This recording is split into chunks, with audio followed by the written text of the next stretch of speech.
welcome to The Right Perspective. Today, we're going to recap and discuss Menace to Society, a 1993 American drama film directed by Allen and Albert Hughes. It stars Tyrin Turner, Jada Pinkett, Larenz, Tate, and Samuel L. Jackson. The film had a budget of $3.5 million and grossed about $30 million. And in the Black community, it is definitely considered required viewing and a classic. But today, we will determine whether it is a classic from The Right Perspective. We'll do the recap and then we'll discuss, whatever comes up, plot and direction, characters and acting, the cinematography, sound, music, and then we'll take a vote using a voting symbol that is picked especially for this discussion. But we got to start with intros. Kick us off, bro. Hi, I'm Aubrey Wright. I'm the oldest. I'm Genia Wright. I'm the middle. Hello. I am Brittany Wright, and I am the youngest. And she has really been messing up the flow lately. I mean, it's just like, and it's really a lack of regard for the audio audience. Because that whole little gap of silence for dramatic flair, I mean, I don't know if it's worth it. I don't know if it translates. You know what, bro? I should just go in and edit out that whole little gap every time. I'm just gonna edit it out. Don't nobody want it. It translates. The masses want it. They don't. They do. I got a letter from the masses the other day. It said, did you know one? Did it arrive on opposite day? You know one person named the masses? You know one person and their name is the masses? It's the masses. They all got together? It is the masses. Just one person. From to and fro, hither and thither. Okay. All right. The masses. All right. Well, good to know. Good to know. Oh my gosh. Y'all can just see it's been a long road with this one. This one's high maintenance. Okay. Y'all, did y'all think about a voting symbol for this movie?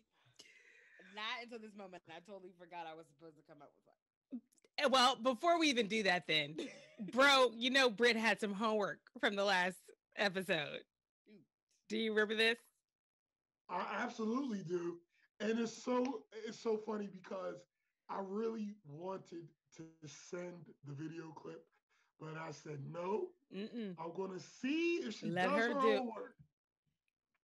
Bro, can you recap the homework for the audience? The homework from last episode was that Brittany was not familiar with Lindy Hop and why she should be familiar. So by the look on her face, we could tell that she does not know what Lindy Hop is. She's looking up right now. What a jerk. What a jerk. She's probably looking up right now.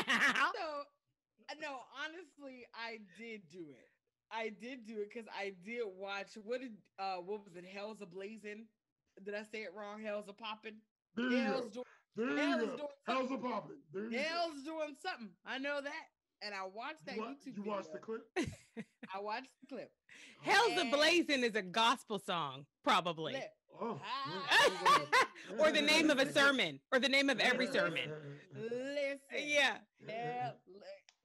So you did watch the Hell's a Poppin' clip? I did watch the Hell's a Poppin' clip, and I understood, but here's the bad part. I could not remember that dance scene that we were talking about and Singing in the Rain. I knew what we were talking about, and I said, okay, I see where this is coming from. But I could not remember verbatim that dancing. Well, yeah, I mean, it's. I'm sure it's a lot heavier in my brain. Like I said, it was just my one thing that I felt was a little appropriated. But it was the big scene. Yeah. When he was describing in the dream scene of what they were going to do. The visualization. Right. The visualization. So I know that dance form. I just never knew what it was called. But I did pull up a definition though, because I could sit here and give my random definition. Yeah. actual definition, when you Google it, is a Lindy Hop is an American dance which was born in the African American communities in Harlem, New York City in 1928 and has evolved since then. It was very popular during the swing era of the late 1930s and the early 1940s. Mhm. But when I was watching it, I loved it. I just love that is like, it just looks like so much fun. I mean, that's fun dancing. Dance. Yeah. You're adding in dance and you're also adding in acrobatics. Like it's like you're tired at the end of this night. Like you think twerking makes you tired. No. Throwing your partner into the air and across the room and running over in time to catch them. Like that. My question is, do men of today have the upper body strength that's required for this kind of dance? Do you have the dexterity for that type of dance? No, I do not. Yeah, so, I don't. Okay. First of all, I can answer that. That's no, number one. I don't. But y'all, we should get to Menace to Society. Let's get on it. A+ this on your homework. A+. And Britt, we need to give Aubrey a homework assignment at some point because he be handing them out. And it's gonna be dramatic too. Oh yeah, it's gonna be really tricky. That would involve Aubrey not being down, and it'll be interesting. To see that Okay. Well, we see where you're not. Yeah. That's recorded now. That arrogance was just recorded. Everyone, the world will know it. Okay. And when I'm proven wrong, I have no problem eating my humble pie. All right, so well, I gotta say, when it comes down to voting symbols for this show, there are a couple of things that were pretty obvious as contenders, and there's in Brit the whole time. I was just thinking, I know exactly what Brittany's going to put forward for this. Bro, I know you were thinking it too. I don't know. I don't have one. I don't have one. Okay. I would think was obvious for Britt. I don't have one. Okay, I have one. I tell you what I am looking forward to is my Genia. Well, I will. I have three. Okay. Right. So okay. I just connected with. You figured with Brittany. Yeah. Yes, I just connected. Okay. All right, go ahead. Yeah. So the first one is the VHS tape. A VHS tape. Okay. That is obviously it is very important to this movie. It's important because it is a recording of the moment in Cain's life, the main character, where everything changed.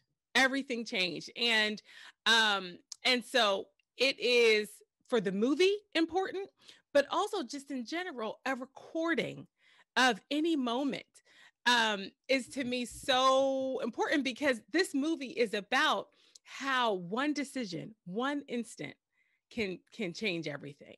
And that's really a takeaway for life. I mean, it's like, every single thing we do impacts everything else that is to come.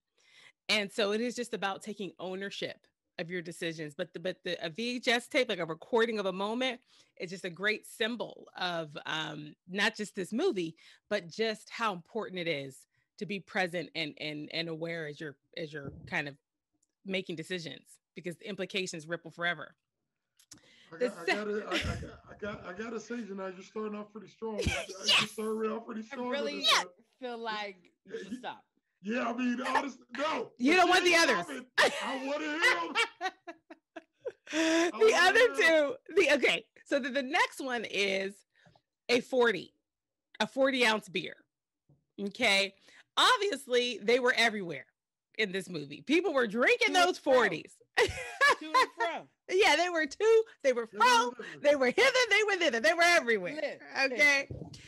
But it's also a good symbol because there is a ritual about pouring out a bit of your drink for your homie that has been lost. And so they did that in this movie. They did a pour out for a lost loved one who had been lost in the shenanigans. And I will tell you, there's something about the pouring out of liquid from the 40 that reminds me of like an hourglass.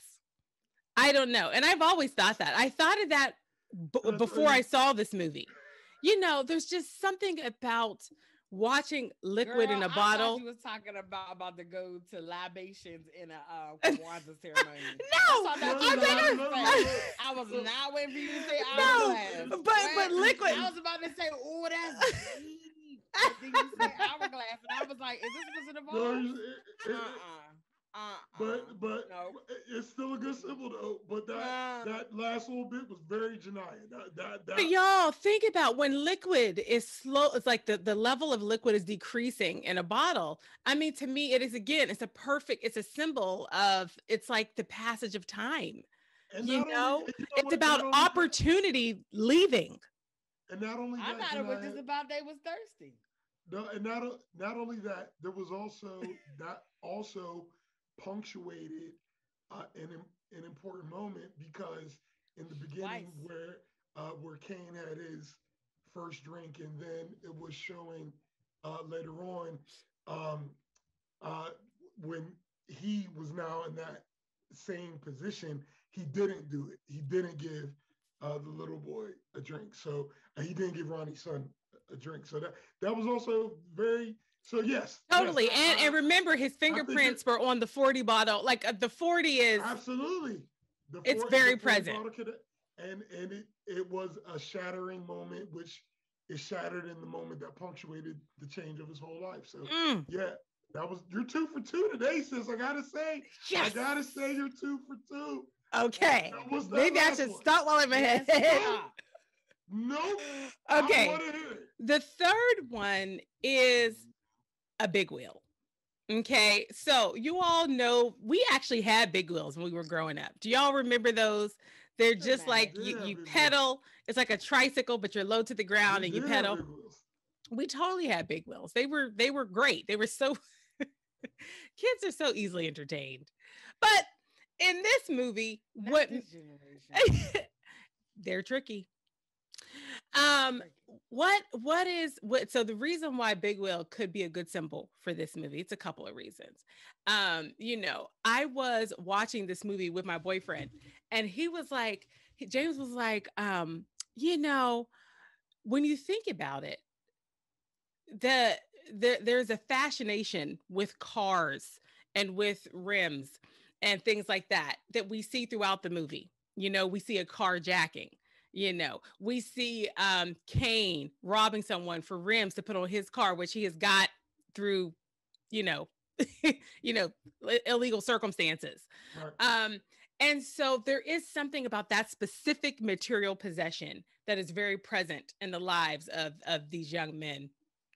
And you think about where that fascination begins. And you could look at the big wheel and the little boys who were riding big wheels in this movie as that's like the beginning of like that fascination with the vehicles.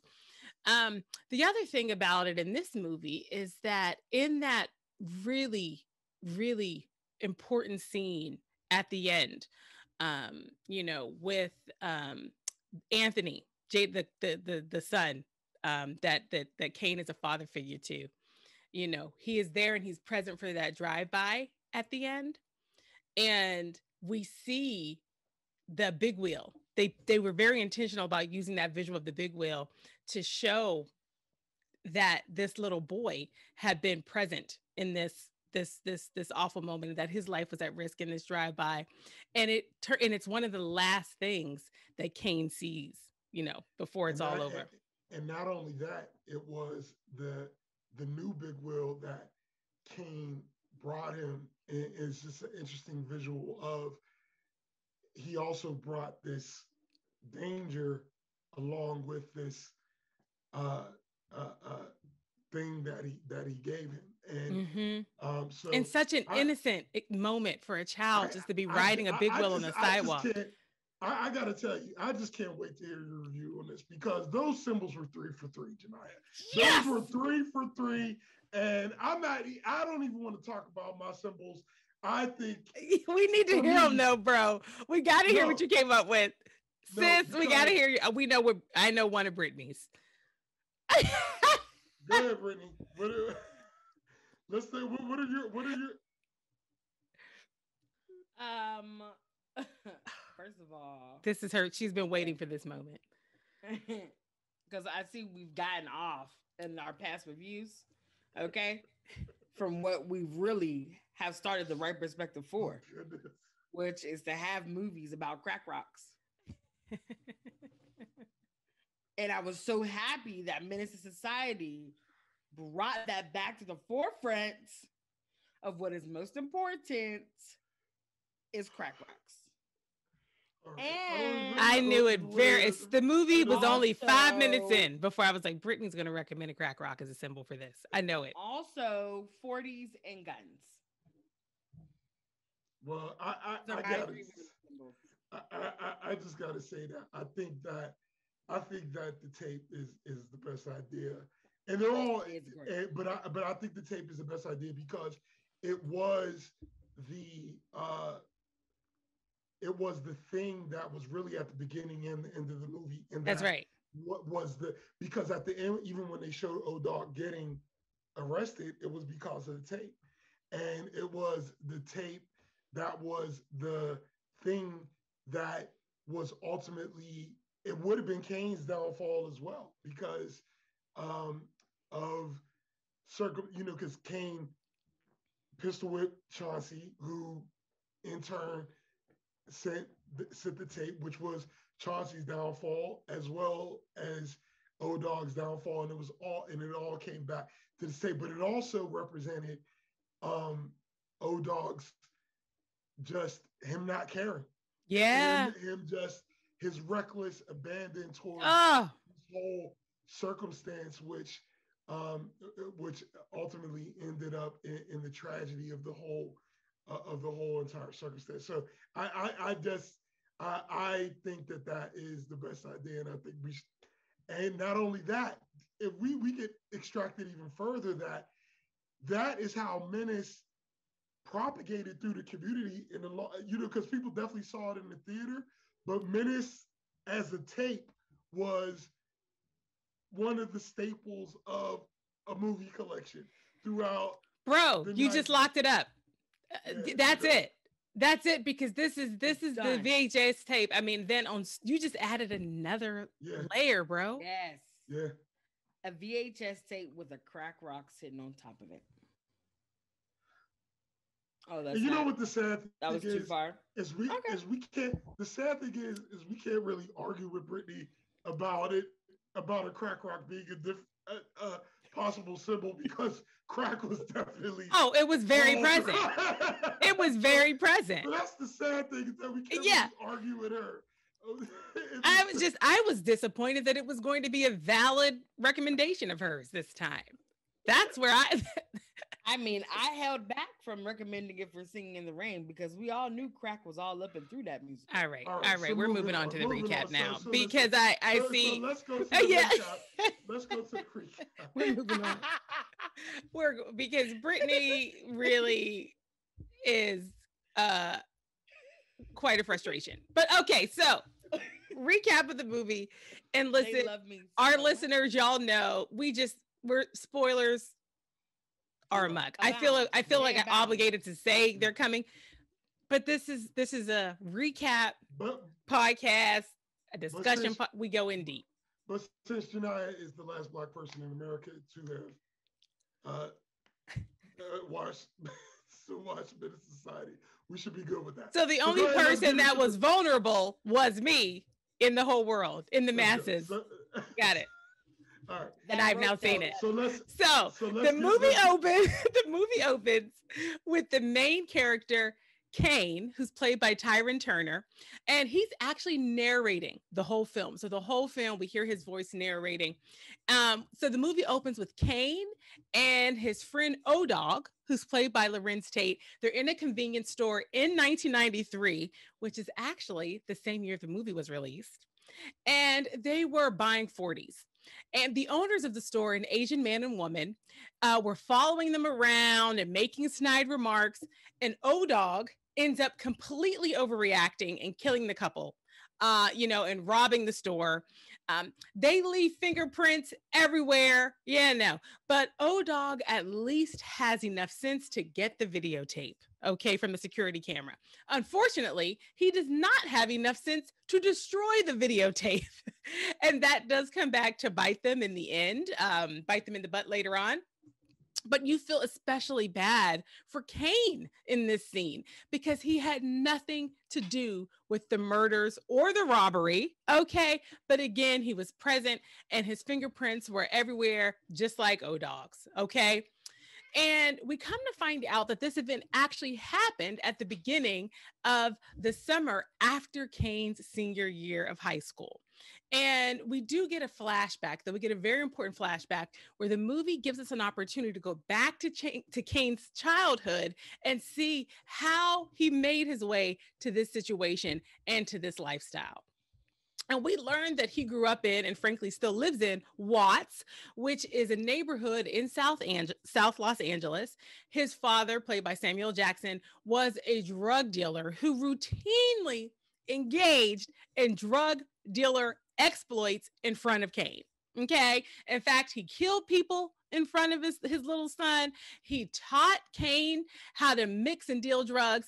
And he actually fed the drug addiction of Cain's mother, who was played by Candy Alexander. I love her. Even as a drug riddled woman. I just love her. She's so good. She's so good. But the father was feeding her addiction and physically abusing her. We actually see a moment where Cain is just a little boy, maybe like 4 or 5. He comes out of his bedroom, in his home one evening to a house full of drug dealers and users. And then he wanders out into the back porch and he ends up, hanging out there with the drug dealers, the adults. And he asks for a sip of beer and someone gives him a sip. Then he handles a gun. It's just, it's such an important flashback because what we get a sense of is that this is normal life for him. His everyday life, as all he's ever known, has been a life that has been full of drugs, violence, and that is his normal. And so then when we come back to current day, and again, we're in that he's just graduated from, high school. It's that summer after. We find out that, of course, he has become a drug dealer and his life is similar to that of his parents in terms of regular violence and drugs and poverty. We see him harassed by the police. We see him get introduced to the justice system. And over the years, his parents had died. They had passed away. And so he had actually been living with his grandparents. Now, they are a spiritual, loving couple, and they are doing the best they can to raise Cain. But it does come to a point where, they end up having to kick Cain out of the house actually that summer because they just can't deal with his lifestyle anymore. It actually got so bad that there was a point at which the grandfather asked Cain and O-Dog, he said, "Do you care if you live or die?" And Cain said, "I don't know." And so you just get a sense that these young people, they not, in addition to the fact they can't value the lives of others, they are just struggling to value their own lives. So Cain, for that reason, having been kicked out of his grandparents' house, but also for other reasons, has found himself at a major crossroads that summer. He can stay on the path he is on in Watts, where he has grown up, or he can move away. He actually has 2 opportunities to move away. One is with 2 of his friends who are moving to Kansas. One of those 2, his friend Stacy, actually has a college scholarship for football. And one named Sharif is actually just going along just to get away from their local circumstance in Watts. So he has that option to go with those 2 friends to Kansas. And I should say that the friend Sharif, his father is played by none other than Charles Dutton. Okay. And that character, Sharif's father, Rock. And that character, Sharif's father, is actually it's a former teacher of Cain's, and he's like a mentor figure in the community. And he is really encouraging Cain to go go to Kansas. Okay. He is saying, go get a fresh start. Sharif actually is quite committed to this plan. Sharif has recently become a Muslim. He had left his kind of his life as a rabble rouser behind, and he's now been focused on healing and strengthening the Black community. And so he's been trying to encourage his friends to do the same. So we see that Sharif is on a positive path, and so Cain having an opportunity to go away to Kansas with Sharif. As a viewer, you're like, good option, Cain. Cain's second option to leave town is with Ronnie, who's actually a character that's played by Jada Pinkett. She is a love interest, and she's moving to Atlanta with her little son, with an aunt of hers. And that son was actually fathered by one of Cain's street mentors, Purnell, who's played by Glenn Plummer. I love me some Glenn Plummer. That's what you need to know. So Purnell has been incarcerated for most of the child's life, and he has life with no parole. And so Cain has been like a father figure to that son. And the movie actually uses the character of that son, the little boy, his name is Anthony, to show us how that cycle repeats. They actually do this amazing, mechanism where we see the scene that I talked about earlier from Cain's childhood, where he sips the beer and he plays with the gun. We see that scene recreated, okay, where now Cain is the one. He is showing this teeny little boy, he's 4 or 5, how to handle a gun. So anyway, eventually Cain does decide to leave with Ronnie and her son. And just as he is about to leave, and when I say just, they were packing up the car. He was almost boxes. This is why you got to when just let this be a takeaway for all of us. Push your foot around. Just pack the car. Do whatever it is you're doing and move on. He was literally about to leave with Ronnie, and there is a drive-by. There is, and they are coming for Cain. Some girl in the neighborhood has said that she was pregnant by Cain. We never get a confirmation of whether or not it was true, but some girl says she was pregnant. Cain was like, that ain't my baby. And then the cousin of the girl confronts Cain about it. Cain stomps him down. And so that cousin has come back to take Cain out. Okay. And he does a drive-by with his friends. And oh gosh, Sharif, the hope of this movie. Okay. The one who had been, rallying all of them to stop doing what they're doing, but he was still at every party. I said, I love him. But he was in transition in the best way. Mm-hmm. And Sharif gets killed in this drive-by. And what's so amazing is that in that moment, we realize that this entire movie has been Cain's life flashing before his eyes as he dies from gunshot wounds from that drive-by. And, his last thought is remembering the question his grandfather asked, do you care if you live or die? And right before his last heartbeat, he realizes the answer is yes. And we also see that O-Dog, of course, he gets arrested in the aftermath of all of this.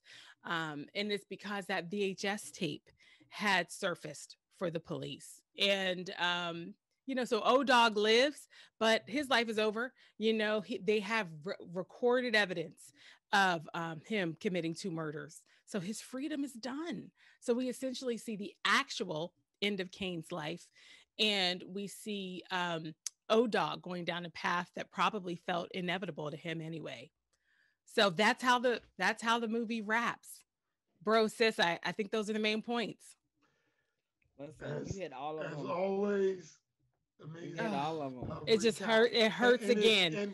Just talking it through, it hurts again. The thing about that is difficult to recap this movie is that every moment was important. Absolutely. In Menace. Thank you for saying that, bro. So it's difficult to recap it. Yes. In the sense of picking out an important moments, because every moment, every scene was poignant. Yes, it was. Every single scene, from the beginning to the end, there is no wasted time, Nothing. no wasted. And as far as movies go, to me, it's one of the most perfect movies I've ever seen. You know, just in the context of just my experience of life. I've seen this movie probably 30 plus times. You know, like I don't know how. I don't know how you've done that 30 times.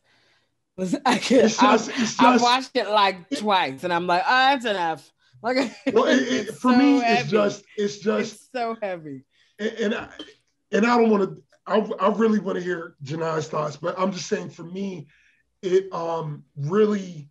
Oh, you don't want to hear my thoughts? I got thoughts. Well, I definitely want to hear your thoughts, but I'm curious to hear Janai. This is the first. That was my first time watching it. Menace, and I'm just so curious to hear, somebody who it's their first time watching it in 2021. I'm just so interested in hearing that. But for me, the thing about that's interesting about Menace is it just so perfectly encapsulates the dichotomy of the experience of being a young Black man, and especially growing up in that time. And why I say that is this shows you, unfortunately, like the tragedy and the hopelessness of this seemingly unbreakable cycle of the time. But what's also crazy about it is how people who were not in the cycle, like myself, people who did not grow up in this, who may be adjacent enough to see things that were going on, within my circle, even though I wasn't in these types of things. But it also showed how we still idolize it on a certain level, because the fact of the matter is that Menace to Society soundtrack is one of my favorite collections of music of all times. And just hearing, even back then, I was a staunch, East Coast rap fan. And that soundtrack is largely West Coast based, obviously, because of where the movie is. Where the movie is, LA, yeah. Of where the movie is based. And that MCA, who was in it? Who was in it? Was also in it. MCA, Too Short, Yo-Yo. Those were all actual rappers that had small parts in the movie. In the movie, and his part one, he was a major character in that movie. But the point I'm trying to make is that it's also interesting that this movie was really trying to show, or it showed the tragedy and the hopelessness of this circumstance, but at the same time, the way that the characters idolized these drug dealers and people who were bucking the system on some level, even though we can recognize what the movie was trying to say, we still subconsciously or consciously idolized these characters on a certain level. Just like when another movie that we should do at some point is Scarface. With Al Pacino. And everybody, I put on the list. Yeah. Everybody loves Scarface, but Scarface dies at the end. You know what I mean? Like, it's just like, how do you idolize this guy as the character where he dies at the end? And I'm just saying, I feel like on so many levels, Menace just grabbed all of these crazy mentalities and put it forefront for us to be able to see. So like I said, I'm not going to talk a lot about, but I'm so curious to hear, Jediah, your thoughts seeing this for the first time in 2021. Bro, I just appreciate you naming that dichotomy, because I was wondering about why they would have that Roman numeral 2 in the title. And bro, that could be part of it. Another idea that actually James had was that it is about Cain and O-Dog. because there was two of them that were like the menaces, our primary menaces to society.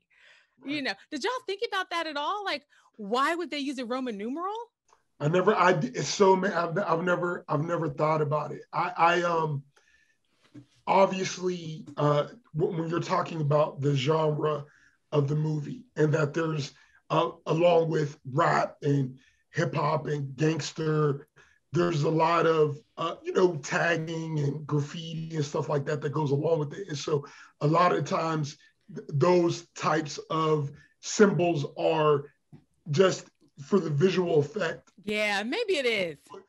Put in there. But but at the same time, art is for the person who's viewing it. So I don't think that taking away, even if that wasn't the original intent, I think adding different layers, it's okay. Yeah. And I will tell you, I thought about recommending it as a symbol, the Roman numeral 2. But there was something to me. Too. Yeah, that was. Yeah. But bro, I couldn't get to the kind of explanation you just came to. Yeah. But bro, I mean, I love that. I love that. Well, to answer your question, like I have lived in shame for so long because I took so long to see this movie. This is one of those movies where it's like, Me and Brittany have always loved you. We haven't said you about it. We've always loved you through it all. Many people for many reasons have told me that my Black card has been in a precarious state. People have said it for years, but this was one of the reasons why. This is one of those reasons where I always felt like, yeah, that's whack. Why haven't I seen this movie? So, and there's so many movies, but this one in particular.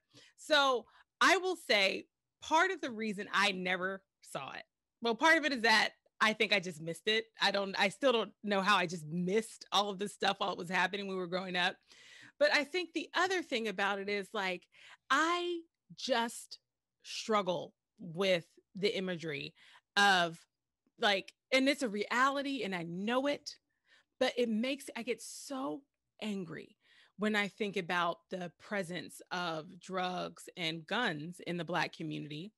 And I carry that anger with me. It's so raw all the time that when I watch these kinds of movies, I'm always just worried, like, am I going to walk away having had an experience that helps me productively to process all of this? Or is it just going to be one of those situations where we're just seeing Black men get shot, Black dead bodies in the streets, drugs amok, without having a meaningful and productive conversation? I struggle with, sometimes the imagery that just almost to me kind of worships this very real aspect of who we are as Black Americans. But I got to tell you, I thought this movie was a very productive emotional experience for me. I have to say, I thought that it was like, gosh, I had such an opportunity to understand this community and to understand,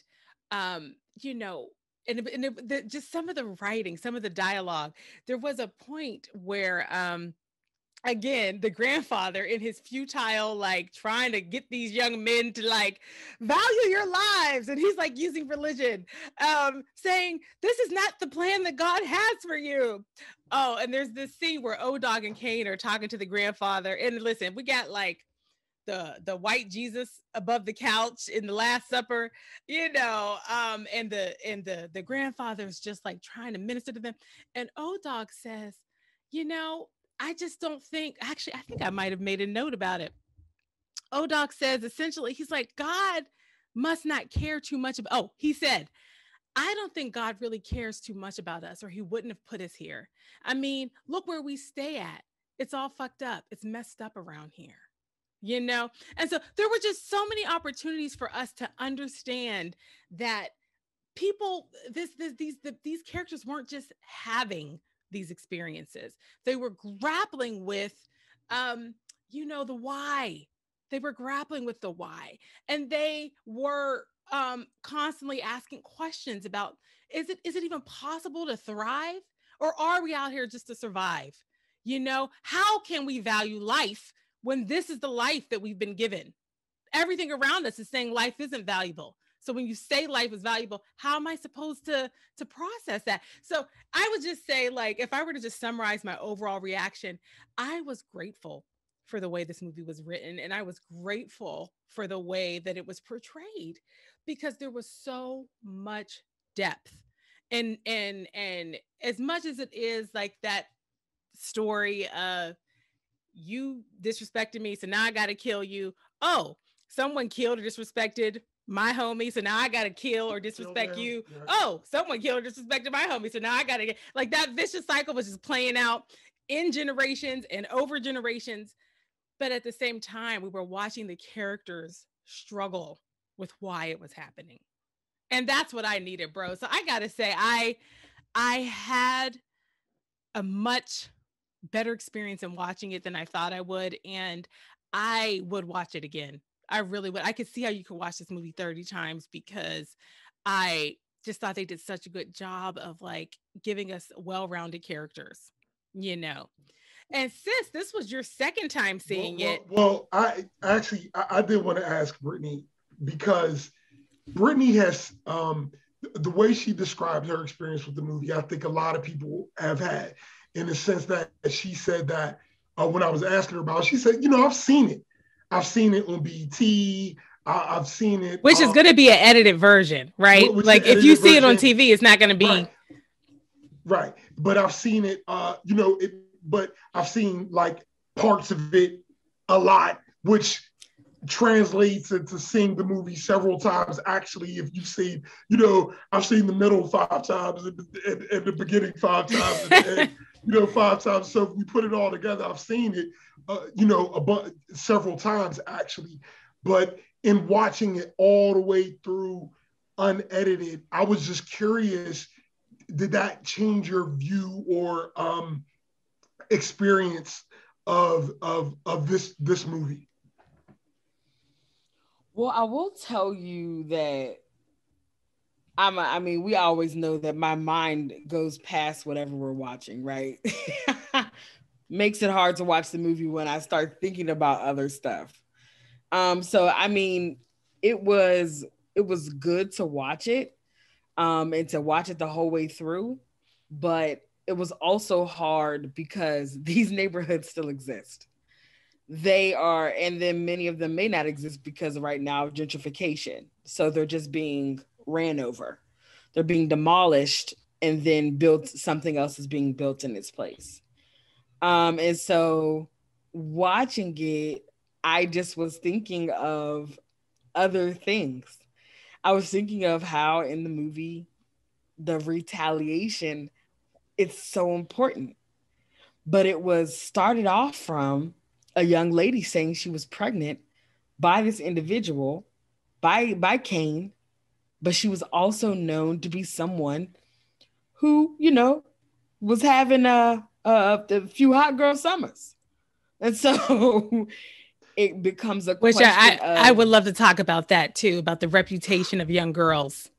But please continue your point, sis. I just want to put a pin in that. Whether it was true or not, the part of it became that her cousin, it was no longer about this unborn child. It was about his pride. And it was about feeling disrespected. And it makes me wonder how often are we just doing things out of, it's my, oh, you ain't gonna diss me in front of everybody. So Brittany, look, and I don't want to cut you off, but you just hit such a big. You hit 3 points that I just wish we could talk an hour for each one. It's so crazy because the thing about it is, when you look at the mentality of the cousin, of the cousin of the girl, if you. With side note, the one that played the cousin, I feel bad for him because he's never played anybody that is very nice in any movie. Every movie he needs to be a whooping. He needs a whooping and to go to jail. Every movie he's. We can just call. Let's just say the guy that ended up killing Cain. Let's just call him that. The guy who ended up killing Cain. When you look at, I feel like his mentality, and just like Brittany said, first of all, he's the one who came to Cain and in this way. and he didn't come to him. He was the cousin of the woman that Cain supposedly impregnated. Now I'm gonna tell you this. I don't think it was okay. Her name was Lena or Elena, and Alina, and then Alina's cousin. Alina's cousin. Mm-hmm. It's listed as Alina's cousin. Yes, it is. I mean, he Cain actually said his name in his last thought. I can't remember, but I can't remember. But anyway, I'm about to find him right now. But the point I'm trying to make is that, first of all, he didn't go to have a productive conversation with Tate about this. He went in a very combative way that could only have a response of Cain either looking weak or responding in force, which again pushed him in this situation where his real name is Samuel Monroe Jr. Right, but if you can find, I'm sure his name is somewhere because Cain said his name in the movie. I'm about to look him up. But anyway, but he approached Cain in a way that Cain couldn't even. He had to respond. He's in this situation where he can't look weak. You've approached me in front of my neighborhood. I can't just not respond. So I either got to look weak or I have to respond with force, which is really the only response that he really could do in this situation. But it's crazy because I don't believe Cain impregnated her. I don't either. So that wasn't even the situation, but the crazy part about it is even if the cousin believed it, his response, just like Brittany said, no longer even became about having a father for this unborn child. And when he was going to do the drive-by, he's talking to Alina like, I'm gonna go handle this guy for you. How in your brain? Alina was like, wait, what? No, but Alina knew. What did she expect to happen? What did she expect to happen?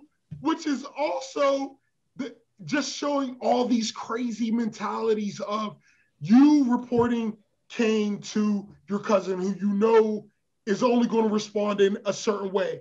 The cousin going to Cain, which he knows is only going to respond in a certain way. Cain responding to the cousin, which he knew. He even said, I knew I was going to have to encounter him again, but I didn't think he was going to come back like this. This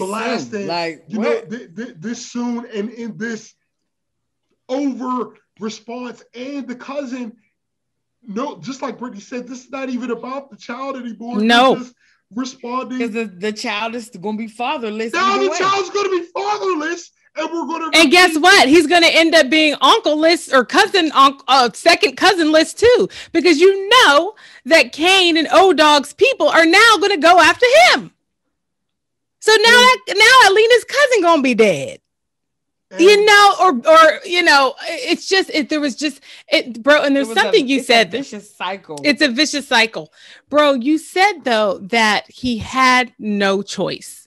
He had no choice but to sit there and either, fight or like I think about, let's just say that someone had come to Sharif and said, hey, my cousin is pregnant by you. And I'm frustrated with you about that. Right. Sharif wasn't in the game. That's actually a really interesting point. I don't think any of them were in gangs. They never said gang names. I think they were just the game. Oh, the game. Okay, but Sharif had previously been in the game. But he wasn't in the game. He wasn't in the game. Moment. But I appreciate what you're saying, bro. The general point is though that you do have a choice. You do have a choice. And here's the thing though. In this game, looking weak can mean your death. So it's like yes, he has a choice, but this is the neighborhood that he deals in. This is the neighborhood that he has to maintain territory. You're right. So there are people watching, and if somebody sees him back down from somebody approaching you in your own hood, but bro, doesn't he have an opportunity to show a level of restraint. He could have really not backed down, held the line, and beat him up or something without beating him and stomping him as bad as he did. That's what I'm saying. I'm saying that all of this lives on the spectrum. And see, you're speaking from a rationale that's not in that part of the mindset when individuals are in this type of environment. Like, yeah, Sharif is there, but you even see how they treat Sharif and Ronnie, and it is it's almost like when a parent is like, I don't want you to do the same thing as me. Like, do as I say and not as I do. And so you always see these even in these type of movies where the hood is like, there's a couple people we're going to protect. Get out of here. And let them, that's right. And I'm going to protect you at all costs. So I'm not going to let you do this. I'm going to make sure you're going to Kansas. I'm going to, because even when Sharif and Cain got shot, you really see O-Dog grieving Sharif first. You see O-Dog like you were getting out. He wasn't in the game. He wasn't in the game. And look, that part right there, I'm just saying that part right there. I'm sorry, I didn't, but I'm just saying that part, just like Brittany said, he wasn't even in the game. And I just wanted to punctuate that point because this movie wasn't a movie that had a realistic ending. You see what I'm saying? Yeah. Like, cause like most movies, because even Boys he would have got in the car in the van and drove away. Or at least just in time. Look, somebody would have like Boys in the Hood, which is I think a very realistic depiction. But at the end, we had them making it to Atlanta, to college, making it to college. The innocent people actually kind of made it out, but that's not how it always happens. And what I'm saying is because of this questionable circumstance at best of this girl saying that Cain got her pregnant, not only did Cain get shot, which Cain was in the game, we also see Sharif, who's not only not in the game, but has been actively trying to pull people out of the game. Still, and can I just say, I was so, and this tells you how sad, I was so happy Anthony, the little boy, did not die in that scene. That Jada Pinkett's character, that Ronnie, was going to get to leave with his mom. Now, Ronnie, to me, Anthony, it's so interesting. I have spent some time thinking about how he will process that moment going down the line. Is he going to idolize Cain and because he protected him? Is he going to hold a anger in his heart about, because I'm sure that retaliation mindset, he's already been exposed to that, or is he going to hear what Ronnie is inevitably going to be messaging to him? That's a path you don't want to go down, but at the end of the day, I heard a Menace to Society 2 trailer in my head. Menace to Society 2. Anthony goes to avenge Cain. Like this is Menace 3. Menace 3. It's Menace 3 there's another Menace. I'm hoping Anthony's down in Atlanta living his best life in his own business. Totally. Got him back. He done graduated from Morehouse. He owns a business. And I got him like... Brittany got him with a machine gun back in LA to people's doors. You know what though? It seemed like we should talk about Purnell also, who was Anthony's father, who was injured. We never got the specifics of what. All, you were a thug and your name was Purnell. That's number one. That's why he was a thug. His mama didn't give him a chance. Whatever he did, though, his name still rings out, boy. Yeah, totally. He's Omar. And so he's there, life without parole. And, and we see that now that he's on the inside, that he is having a little bit of a change of heart. He is now starting to see how a lot bit change of heart. And he now can see clearly how futile all of this was, now that just like Cain, it's too late. Again, too late. You locked up for life. Think about little Anthony. Anthony, like his actual father is locked up for life. The person that was his father figure died in front of him. Okay. Protecting him. Okay. I mean, it's a lot for Anthony now to have to process in his life at his tender young age of 4 or 5.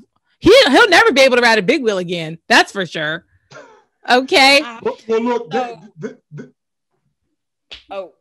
something I did want to bring up before we get too far away from it, which is the beginning of the movie. Mm-hmm. That starts off the whole thing. Which, what's his name that sent the movie to the police officers? Chauncey. Thank you. Snitches get stitches. Okay. I was like, who does that? You live in the hood, but you're not even going by hood code. Anyway, but the question becomes then, what is hood code? But whatever. That's another conversation for another day. And so the beginning of that movie, the movie came out in 93. Mm-hmm. But in 1991, there was the killing in real life of Latasha Harlins in Los Angeles. And so by a Chinese store owner. And I wonder, I don't know, right? Because I didn't do any of that like research, but were the directors and the writers of the show, the something brothers, were they thinking, thank you, the Hughes brothers, were they being reminiscent of, I knew they was related. Were they being reminiscent of what happened in this case? Because the riots that happened were in 1992, coming off the back of Rodney King, this Latasha Harlins situation, like all of that was happening.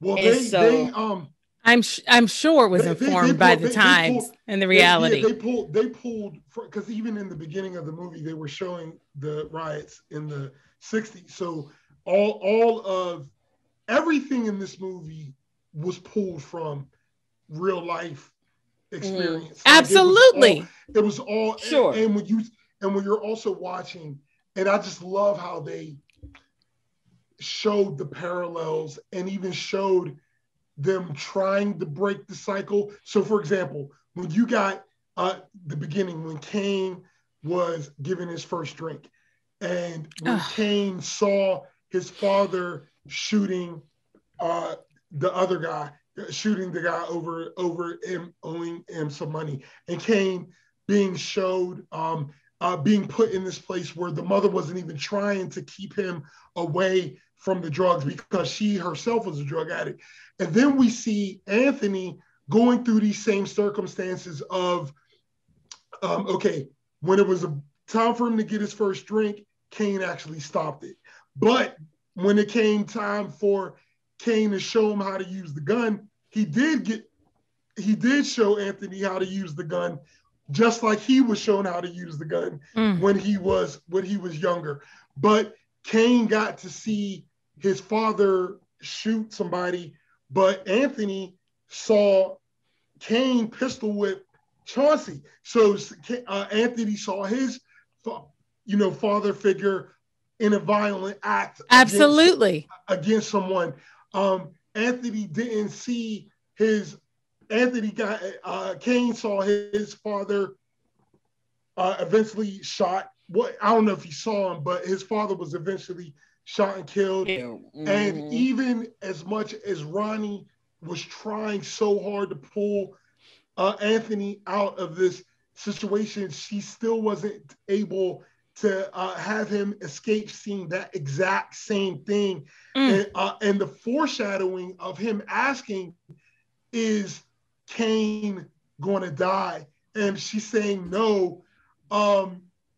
I truly believe that it's left for our interpretation. That I think that Ronnie ended up getting out, and that she ended up being okay. But the thing I love about the movie is it left that to our interpretation. Because realistically, yes, I could think of it that way, but honestly, I could see Brittany's a sequel too. Because the thing is that she told Anthony that Cain wasn't going to die, but Cain died. So how did that impact even him seeing the word of what she says? You know, like yeah, we don't know what kind of neighborhood they were moving to in Atlanta. We don't know how far from the cycle are they actually getting. Wherever you go, there you are. You know, I mean, we created a scenario because we knew she was going to have meaningful income. We know her philosophy was get away from this. And so we were sure that she was going to try her best to remove her son from that situation. But we don't know how successful she would ultimately be at doing that. We didn't have enough information. But to make sure, I just wanted to finish that one point was that some of the parallels between the Latasha Harlan story and the movie, she was shot over a drink. And in the movie, the argument was about get these 40s and get out. Like this was, just this walking around the store, all these different things, which so many people, Black people, can have a conversation about. Because the majority of us have been there, like, just that conversation. But this is part of the reason why everything that everyone is saying is part of the reason why, for me, I could not watch this movie more than once or twice, or more than several clips at a time, because for me, it is heavy, and I cannot continue to watch this over and over again. Because it becomes a situation where it's like, I don't want to see this all the time. I don't want to see this often. And even you can turn on television stations like BET and see these movies all the time, because they are deemed classics. They are deemed all these things. They're important in the Black community. They're important. But the question then becomes, where is the narrative of the other things that are coming out that we're completely showing all the time? Like, what else are we? And that's why the other stories are so important as well, because I can't imagine watching this all the time. But then this is some people's lives every day. But even just where it comes from, even where it starts, oh dog, why are you so angry? And what has happened in your life that has caused you to be this type of person? It's interesting that you said anger, because it's like is it anger? I mean, I'm not going to say it isn't anger, but I was kind of summarizing it in my mind as a disregard for life. I mean, it plays out in these moments of like ego, and I'm angry now because you've threatened my ego and you've hurt my pride, so I'm going to kill you or fight you or get my friends. We're going to come get you. And but I have really just thought of it as, gosh, it really comes down to not valuing your own life in a way that you would minimize harm to yourself, and the possibility for harm. And then it's like a low value of life, for others. It's like it goes back to what you were talking about before. It's that, because you actually named it before, because you're born into this circumstance where it's like, where am I supposed to find the value? Hey, right. Like where am I supposed to find it? And the reason why I just feel like this movie, as just as a piece of art, I feel like it illustrates it better than pretty much anything I've seen. Yeah. It just, even, I will say this, from a narrative perspective, I've always felt like this movie was flawless. But there is one part in the beginning that I don't think the store owner would have popped off his lip like that. And I never thought of it until this last time I watched it. But I think the store owner owning a store in the hood, them following him around, I believe all of that. Like, because that's actually happened to me before, getting followed around the store and, the hurry up and buy, all that kind of stuff. But I don't know that because he's in the hood, I don't know if that store owner would have said, I'm sorry for your mother. See, again, that goes back to even the Latasha Harlan story, because that is what was happening. She was popping off on her, seeing her put an orange juice in her bag that Latasha was about to put the money down for. And that is where the argument happened. So it is but that comes to an even deeper issue of these individuals that are allowed to come into our community and establish stores.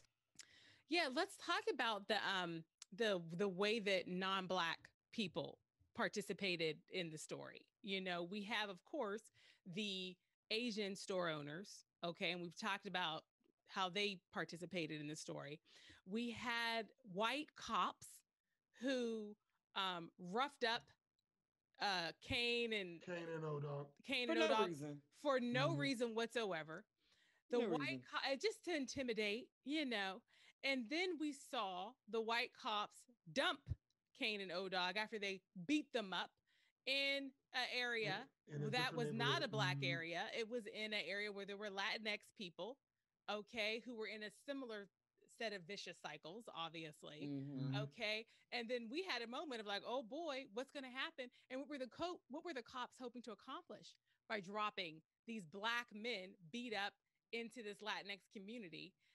Actually right in front of people who, were kind of like hanging out on the street, and we actually saw those Latinx guys take them to the hospital. Okay. There were a lot of ways they could have reacted, and they could have left them there and did nothing. They took them to the hospital. We also saw a white man who was hiring Chauncey and his colleagues to go and steal cars and participate in insurance fraud.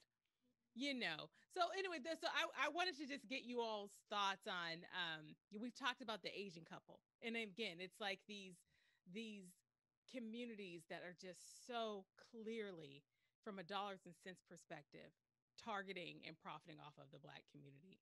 We've talked about that, but there were other places where they had just so strategic, like, inclusion of non-Black characters to kind of show how these groups are participating. This is why I can't watch in our community a bunch of times, because it makes me angry just thinking about it. Like, I'm seething right now, and you can't see it because,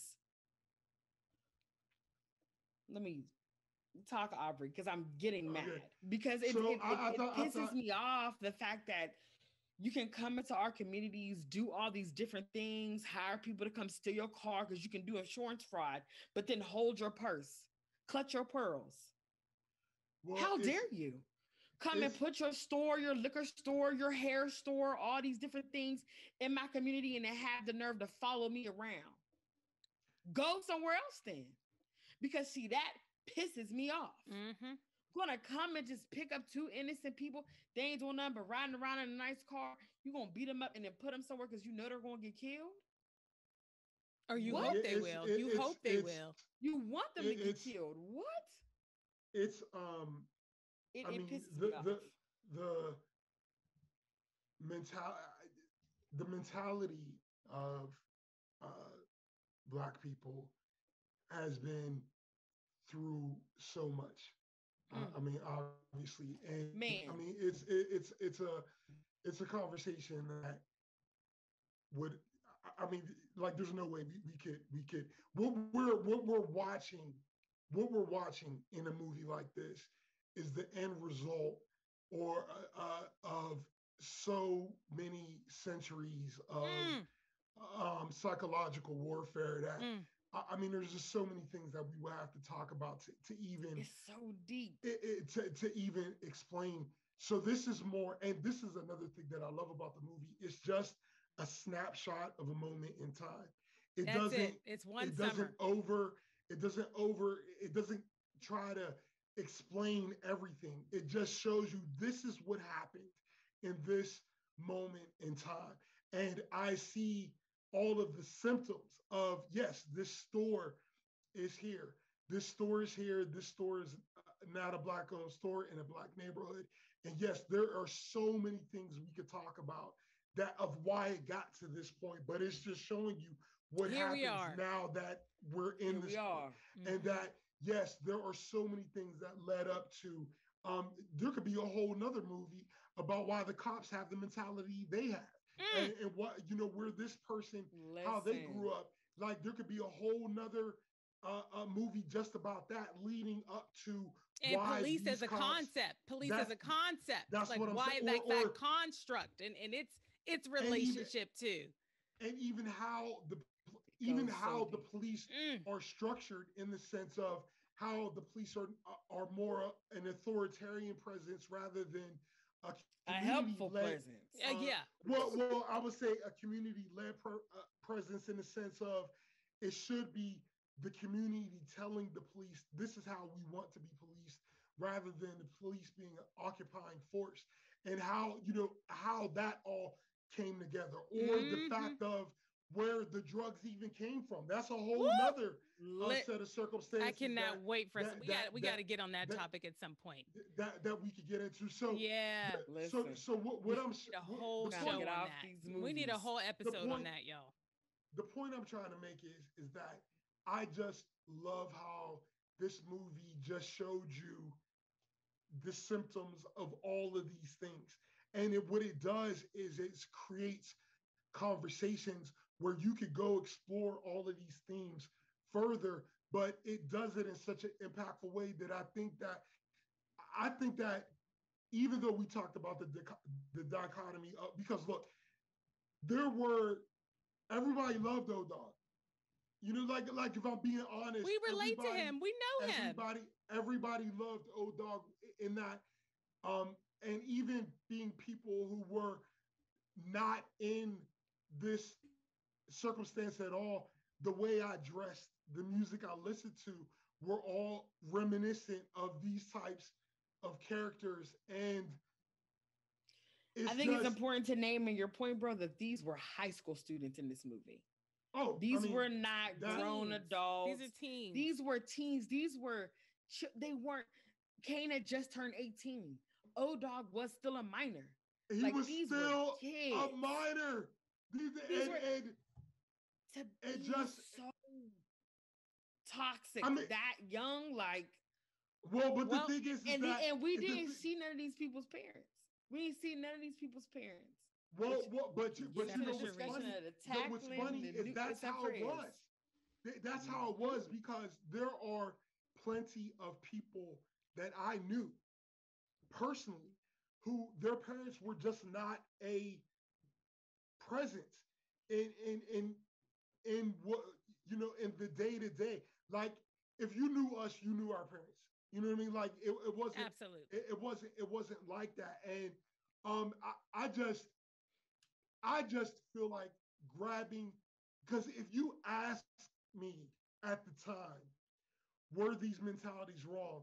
I would have said yes, but I still had a Menace to Society, tape in my Walkman. I still had a flannel shirt on like O-Dog. I still had Dickie pants and Timberland boots. And one thing that is so important, and bro, I just love the way you named it. Like there are so many things that created the complexities that these young men were dealing with.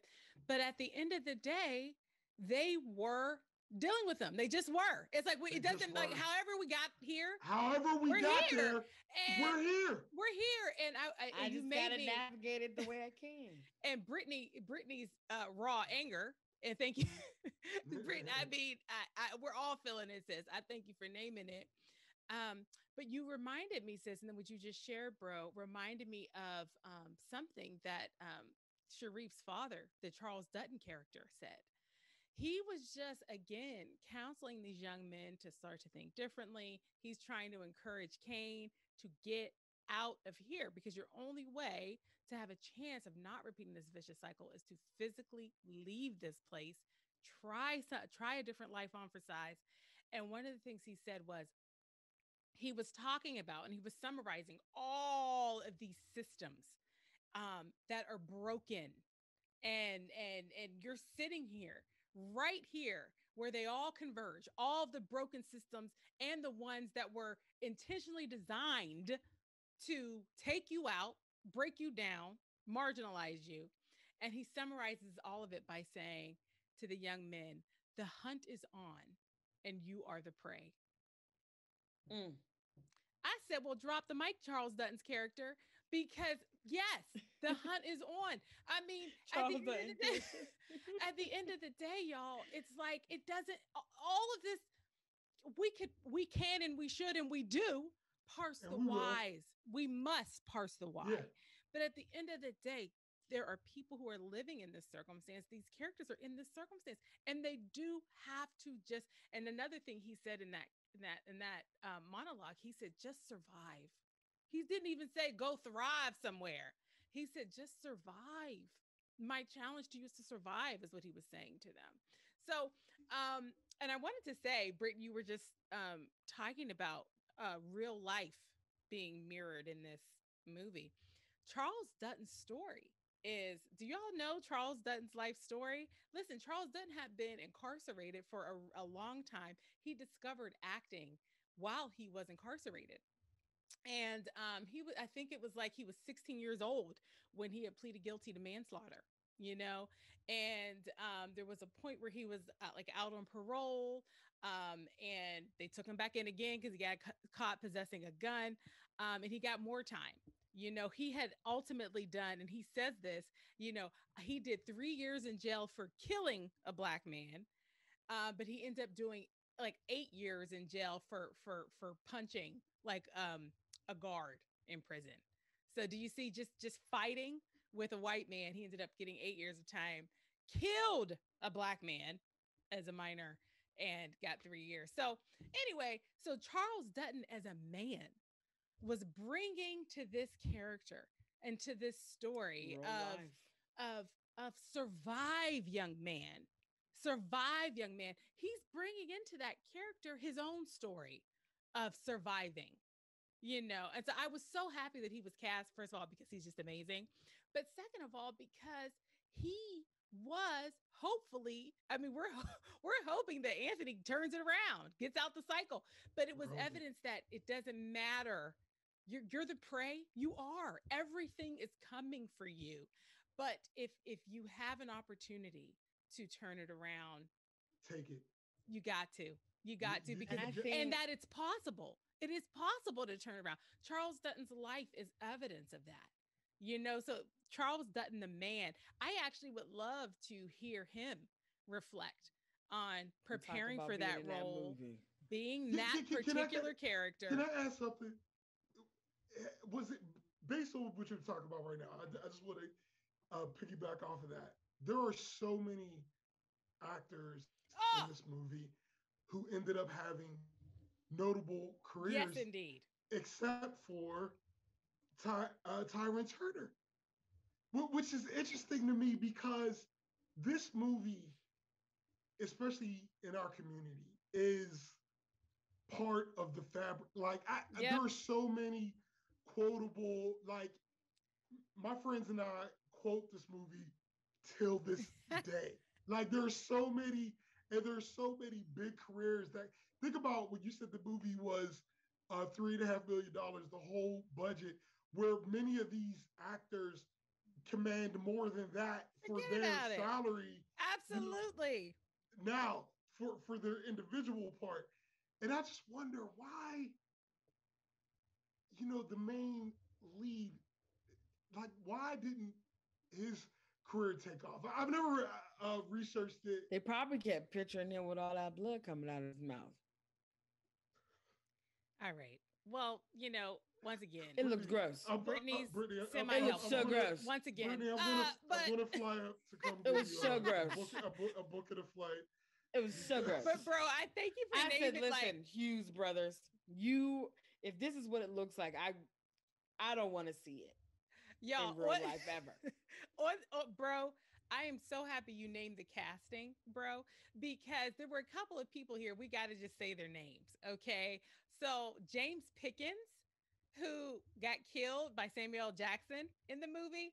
Look, y'all, think about him on Grey's Anatomy now. Name. Yeah. Also, I could not remember his name. Also, from Martin, Brother Man from the Fifth Floor, Reginald Ballard, he was in there. Okay. And then Brittany from your favorite movie. Definitely Larenz Tate. But Britt, from your favorite movie, Baps, did you notice he was in there? Yes. Okay. His name is Anthony Johnson, the guy from Baps. Anyway, there were just so many. And then, of course, Larenz Tate. Come on. Jada Pinkett, all those Samuel names. Jackson. Those are the ones we already know named. Those ones. Y'all, did y'all know? And actually, I'm just going to pose it as a question instead of actually just answering it as I pose the question. Do you know who was originally intended to play Sharif? I don't. Oh, Tupac. Tupac! Right? Yeah, I didn't know that. And it didn't work out because Tupac didn't want the character to be solely a positive. Right. He didn't want it to be a solely positive influence. He wanted the character to also have a violent streak. He didn't want the character to be fully redemptive. And so that's actually why he ended up falling out with the directors of the movie and not being in the movie. But Tupac would have been a part of this cast, and he would have played that character Sharif, who, again, frankly, was our heart in this movie. And just in terms of we were holding on to him as someone we thought, we thought he was going to make it out. Well, the other thing on the casting, y'all, Jada Pinkett. So, bro, you were talking about this movie being perfect. And y'all know I love Jada Pinkett. I swear as I do. But I was so confused by her in this movie, that character. I couldn't understand how she had a 5-year-old son with Purnell. And I felt like she was too young or something. There was something in her dialogue where she was talking to Cain, and she was referencing what Purnell was like before he got into the life. And it was like, how did you even know him before he got into the life? Because you are basically Cain's age, and Purnell is at least 10 years older, at least 10 or 12 years older than Cain. I couldn't understand the timing.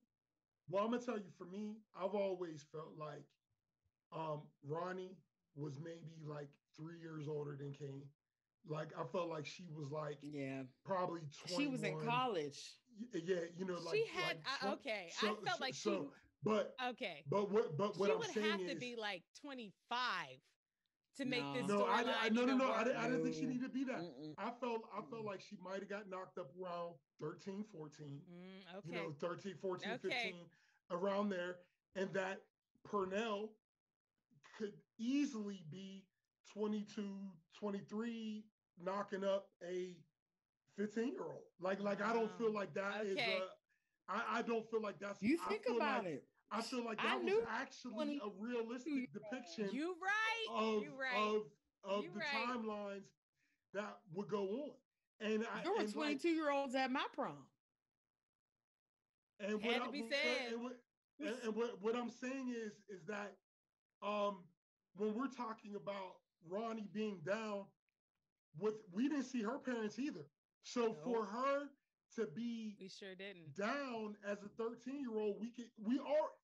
We saw kids drinking at 6, Yes, 5 we did. years old. Yes, So we by did, the bro. time she's 13, she could have been a In it. down A part grown woman. of the crew. And you Yeah. just realize that, once she got pregnant, she just wanted something different for her child. So that part of the story just made more sense to me than And bro, I really appreciate you saying that because we did not see her family, and except we heard about an aunt that was moving away, but we didn't see her family. She was alone in the house. That's what I'm With her saying. son. But we also, and we started to talk about it earlier. We didn't really dig in. This was a movie about black men, and black boys.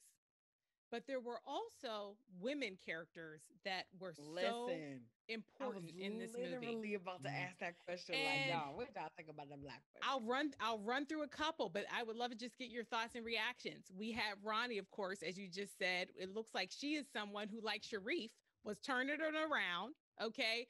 We had Cain's mom, who we didn't get to see her turn it around. She died of an overdose, okay, and was a drug addict. We saw Cain's grandmother, who was definitely a force of like, get out the life, young men, okay? We saw there were some girls who were hanging out with Cain and his contemporaries that were very much in the, in it. Rockabye baby. They were very rockabye baby. And we also saw Elena, who, whether we'll never know, was it true? Was she actually a person that slept around, or has she been assigned that, I will just say growing up, there were a lot of girls that we thought that they were those chicks. But there also were those chicks. Many were, but some were not. Okay. Some were not, but some were, so we don't know. But some were not, but we don't know. We don't know. So the movie did an amazing job of also, without a whole lot of dialogue. We didn't hear a lot from these women, with the exception of Ronnie, but their presence was real, and it was enough for you to kind of understand how women were participating in all of this. What were you about to say about it, sis, about the women? Oh, it was just really just naming that they were there, but also looking at the complexity of Ronnie's character. At some point, she was in love with Purnell, and they had this child, but her being devastated at the point of, you saw that I made life changes to make sure that I was providing for our child a better life. Why couldn't you do the same? Oof. You could see the hurt in that, and then her wanting Cain to be that person to say, listen, make these changes, come with me to Atlanta, let's build a life, like, let's do this together, because I know there's so much more for you. And so often you see that narrative from Black women, that I see so much more for you, let me show you, let me be this.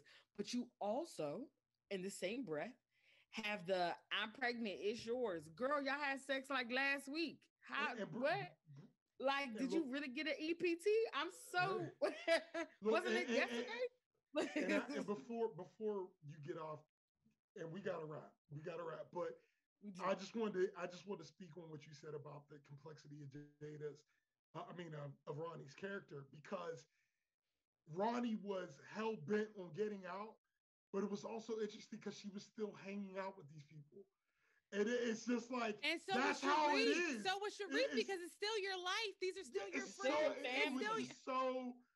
Like she still had love for these people. Totally. But like, it's like you still hang out with the dude who just was showing your son how to hold a gun. But that's just how it was. It was just, But look, I know we gotta wrap, but there's one thing I do want to say to Charles Dutton's character. When he was speaking to Sharif, I can't remember if it was before. I think it was before Cain came in. He called him out. He said, "Now don't don't become one of those woke brothers." And then I see you walking around with a white woman. Yep, don't go to Kansas and bring back a white woman. That's right. That's right. I said, okay, Hughes brothers. They didn't waste a line of dialogue. They didn't waste a line of dialogue because this is something that happens often, that many Black men and Black women become woke to the point where you have woke up out of our community all together. You woke up in another land.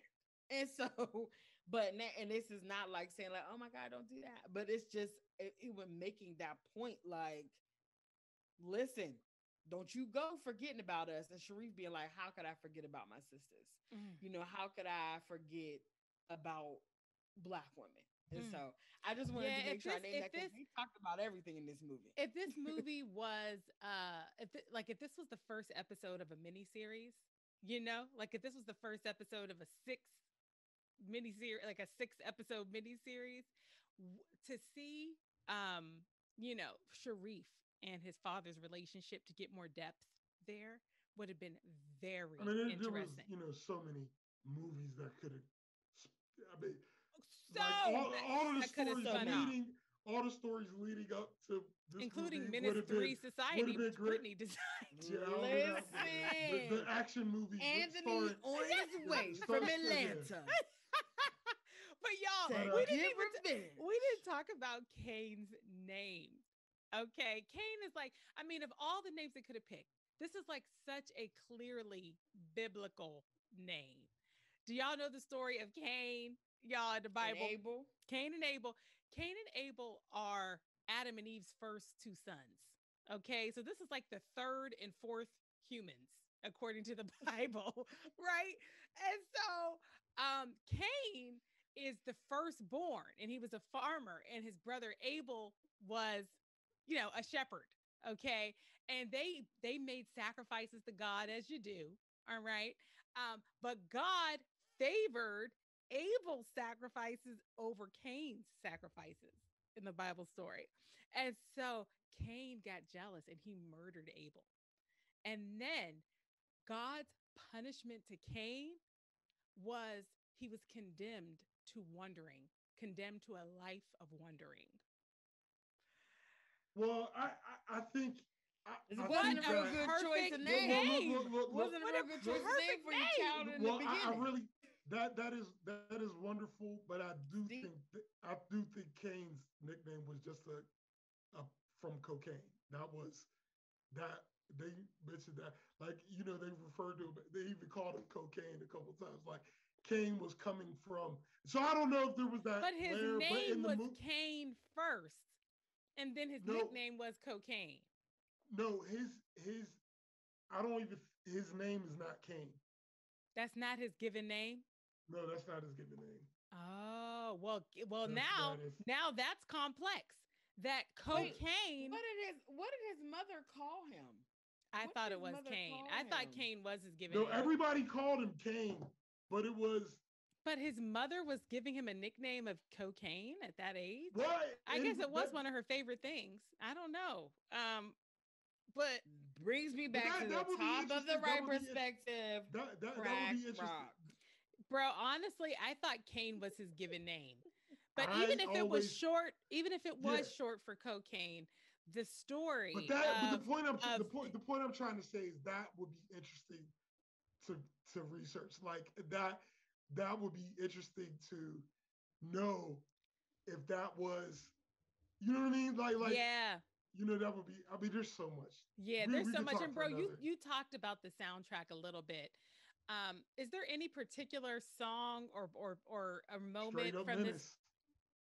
Straight up. I mean, the whole soundtrack, but Straight Up Menace, like MC8 was one of the first ones that actually, Straight Up Menace was the title song or the song that was most popular, that actually, because a lot of times the soundtrack songs would actually explain the plot points of the movie, and that's what and that's performed by MC8.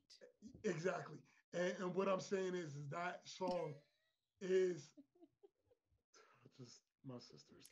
But yeah, but something I'm really knowledgeable about. But I'm just saying, like, that even back then, the names of these songs. Don't read them. Even back then, the interesting thing to me is that how intellectually I just recognize the dichotomy of myself. Yeah. Because I just recognize that the whole purpose of these movies were to show this cycle, not to glorify it. Yep. And at the same time, how much I enjoyed hearing this music. And then MC8 came out with an album shortly after this, which was a gangster album in every sense of the word. And like in all of these songs, he would be talking about how he was in gun battles and got shot, was, you know, taking people with him and everything. And it's just like, man, you know what? It made me really do a lot of self-reflection of what is it within us that, because if I'm being honest about the emotion I feel when I hear this is getting high, absolutely. You know, and of course, and we've been socialized to be worshipful of it. Well, that's the thing. There is socialization, but there is also something innate in us of it's telling our story. Well, what I was going to say is being the strongest, being the best, there's something that speaks to us about being the one who is the leader of the pack and being the strongest of the pack and being willing to die for whatever it is. But what is the line? What is the line? Because a strong black woman. Yeah, I mean, but this we can't just walk around. If we were to like write an academic paper about this movie, which I am sure has been done, it is that hyper masculinity that is what's playing out. You know, it is. You know, the retaliation, that my pride has been hurt. I must even. I'm avenging my sister. I'm avenging my cousin's purity. There was a scene where Harold, Cain's cousin, he's getting carjacked. And the car we were trying to rap, so I didn't even want to go there. But the car drives up, and they're like, I'm going to paraphrase, "Get out the car, guy." They didn't use those exact words. Like that. And you. Hey, get on out that vehicle. I'm taking that vehicle from you right now. Get out. But here's the thing. That moment, because of Harold, how Harold said, "Listen, get out the car, Cain," because he basically said, "Listen, I'm not going to just hand this vehicle over. They're demanding it. They're not just going to get it." And so in that instant, the cousin, Harold, was choosing to fight for his pride, to show up in his pride. He felt that was more important than living. And he goes to pull out his gun, and of course, they kill him. And the interesting thing about it is, and the only person who stops to in the moment say this ain't right was Sharif. But what I did, because this is a whole nother piece of the conversation. So is. I know. But what I want to say is that that's one of those moments that, yes, people look at Harold as whatever. He went out like whatever, and they were, on some level, people respect him for it. But what was also interesting is, like, Bill Bellamy, who's also actor and stand-up comedian at the time, he had this great bit where he was talking about that moment, and where he was talking about, like, if that was me and they pulled out a gun, he was like, I would have been gangster all the way up until when they pulled out that gun, and then I would have jumped out and been like, it gets 20 miles to the gallon. Enjoy.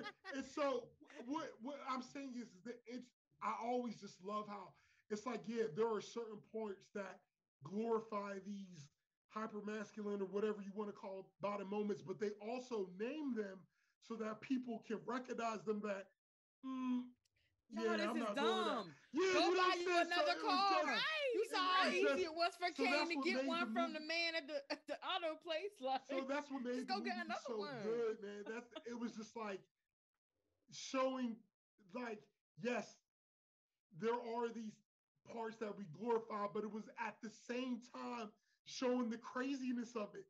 At the same time. And that's why this movie is referenced all the time. And, it continues to be so alive in in the Black community and in general. And I think about some of those iconic lines that come from it. Like I think about in particular that Bill Duke scene. Bill Duke is, he is a detective, and he's part of the system or whatever. That's But as a Black one. man in this That's in that system, another big. and he's sitting there, trying to hem up Cain when Cain's been caught. He's trying to get Cain to admit to being a part of the murder of the Asian store owners. And he's like tripping them up, getting them caught in little, making sure the story's inconsistent. And then Bill Duke caught in that timeline. Yeah. Yep. You done fucked up, don't you? You do. You know it. And so that's one of those people quote that all the time. And I never knew I never knew this is where this came from. But anyway, bro, everything you just named and everything that we've talked about, this is why this movie continues to be so present. It's just because they did such a good job of somehow tackling 50 different important topics without you feeling overwhelmed by the story or feeling like anything was shortchanged. Yes. The only shortchanging that's happening is us right now being out of time because we could talk about this for another hour easily. I'm looking at my list of top-notch notes here. There's so many things we didn't get to. And I know those notes are so top-notch. Oh, I mean, just in terms of notches, they're at the top. But we don't have time to get to these things. Y'all, do y'all have any closing thoughts? But we didn't have time to talk about the soundtrack. Brittany pulled it up. Y'all, just the names of the soundtrack songs. Just tell the story. Can I save them? Do a couple, sis. We got it right. Just a couple. Run through them fast, sis. Okay. Real fast. Niggas got no heart. Straight up menace. Packing a gun. Top of the world. Only the strong survive. All over a hoe. That was Elena's song. Gorillas and gangsters. You been played. Lick them motherfuckers. But see, motherfuckers is not spelled the way you think it is. Death becomes you. Unconditional love. P is still free. Stop looking at me. Stop looking at stones. Me. Cut fuck with a nigga. Trigger got no heart. Oh my God. And even the names. I can't imagine listening even to the names of the group. The whole way through. There's a group called the Dangerous Crew. Like what? Like the Cutthroats. Y'all, there's just. It's so much happening. Saying, man, like that soundtrack. That soundtrack so much. It's one of my favorite collections of music. Ms. Kilo. That's one of the people. Yeah. It's one of my favorite collections of music. Like, okay, so bro, are you recommending I plan on listening to all of those songs? Janai, there's no way you can get through that soundtrack. I wish you could. But just in general. Well, you don't need to recommend. Everybody already has Menace. I'm late again. Y'all, we got it wrap. Okay. So, I mean, obviously, yes, it gets my videotape. It gets my VHS. It is a classic and will always be. And as a matter of fact, I already own this movie or digital. So, yes. Everybody should watch it, buy it. Yeah. I would also give this movie my VHS tape. And y'all, I always think about how do we bring along future generations of Black people to the story of Black America in a way that is productive. We know, for example, the public schools ain't necessarily telling the story right. And I am always I think about it more often than is productive, frankly. Like, how would we, like a child born now, how would we be able to give them a sense meaningfully of the complexity of what we're dealing with, but give it to them early enough in their lives that they could not just be on what we all consider a positive path, but to be knowledgeable and to understand the burden that we carry and the responsibility. And I think of this movie, like if I was putting together a curriculum, I would include this movie. I think it just does such a great job. And I part of me feels like every Black child when they turn 10 in America should watch this movie. And if you're a little boy, you might need to be 8 or 9, frankly. I hate to, like, I don't want children watching this kind of violence, but at the same time, they need to see it. They need to know. Yeah. So that is, not only does this movie get my videotape, I'm adding it to my curriculum of like how to build a Black person in this country that can have the conversation about the complexity of what's happening here. That's good. Well, it definitely gets my videotape. And I'm just going to add on here. Listen, support Black business. Those part of building up our community. So important. Cooperative economics. So in order for some of these things to make sure that there are jobs available and positions available, but with us who care, we got to support us. So.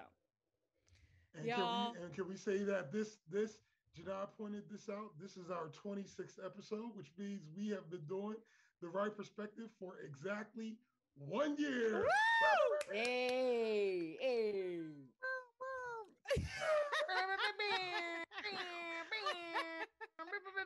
Put your lights up. Can I just say, bro, sis, this has been, I'm just so grateful to do this with y'all. I think this is just, it's been wonderful. And the lighters up for audio, for people who are listening just on audio. Aubrey actually, I'm not the only one that does it. Thank you. I'm not the only one that does it. Thank you. Nobody can hear you doing that lighter. Nobody can hear it. I'm proud of this year. I'm proud of this year, y'all. I'm proud of this podcast. I think we're having some really important conversations, and at the same time, I'm just enjoying the time with y'all. This is, I'm so proud of this year. All right. I'm so proud of it too. So Menace to Society is a classic from The Right Perspective. All right. And y'all, for our next episode, we are going back into time. And we are going to look at a movie called Double Indemnity. And it's actually from the 40s. And it is like a crime and court drama. And so it's going to be interesting to watch that after watching Menace to Society. So looking forward to going on that journey, bro. And so I know none of us have seen it. So that's going to be fun. Because that's a rare situation we've had where none of us have seen this. None of us have seen this. A classic from the 40s. Let's get it. All right. Thanks for joining us